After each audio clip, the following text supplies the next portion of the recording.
នៅក្នុងហោរាសាស្ត្រចិនពាក្យថាហៈមានន័យថាការត្រូវគ្នាភាពចុះសម្រុងគ្នាឬគូសំសួនកាលណាគេនិយាយថាសត្វខ្លាខាលនិងសត្វជ្រូកក៏ត្រូវហាក់គ្នាគឺសំដៅទៅលើគូហាក់6ឡយដែលជាគូខ្សែកែវភ្នែកឬគូបឋមដ៏ល្អបំផុតមួយសូមសង្ខេបអត្ថន័យសំខាន់នៃខាលហាក់ក៏ដូចខាងក្រោម 1. ភាពចុះសម្រុងនិងការបំពេញឲ្យគ្នា Harmony Complement សត្វខាលខ្លាមានធាតុឈើមានអត្តចរិតខ្លាំងពូកែហ្មត់ចត់ហ៊ានគិតហ៊ានធ្វើនិងមានភាពជាអ្នកដឹកនាំប៉ុន្តែជួនកាលរឹងរូសបន្តិចសត្វគោជ្រូកមានធាតុទឹកមានអត្តចរិតចិត្តត្រជាក់រួសរាយរាក់ទាក់យោគយល់និងមានក្តីមេត្តាច្រើន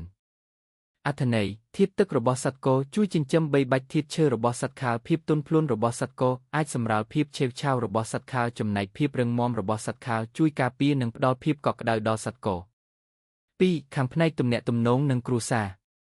បើជាគូស្នេហ៍ឬប្តីប្រពន្ធគឺជួយជំរុញឲ្យជីវិតអាពាហ៍ពិពាហ៍មានក្តីសុខយកចិត្តគ្នាទៅវិញទៅមកនិងមិនសូវមានជម្លោះធំដុំឡើយបើជាសមាជិកក្នុងគ្រួសារជួយឲ្យផ្ទះសម្បែងមានភាពត្រជាក់ត្រជុំនិងមានសាមគ្គីភាពល្អខាងផ្នែកជំនួញនិងការងារគូបឋមនៅក្នុងការធ្វើជំនួញឬសហការងារអ្នកកើតឆ្នាំខាលនិងឆ្នាំគោគឺជាដៃគូដ៏ពូកែម្នាក់ពូកែខាងរៀបចំផែនការនិងសម្របសម្រួលគោម្នាក់ទៀតពូកែខាងចេញមុខធ្វើសកម្មភាពនិងដឹកនាំខាលធ្វើឲ្យមុខរបរងារនឹងទទួលបានជោគជ័យនិងរីកចម្រើនលឿន 4. អត្ថន័យក្នុងក្បួនហុងស៊ុយគេច្រើនប្រើរូបភាពឬវត្ថុសិល្បៈតំណាងសត្វខាលនិងសត្វគោនៅក្បែរគ្នាដើម្បីជាវត្ថុនាំសំណាងជួយទាក់ទាញលាភសក្ការៈបង្កើនទំនាក់ទំនងល្អជាមួយមនុស្សជុំវិញខ្លួននិងកាត់បន្ថយគ្រោះអាក្រក់ផ្សេង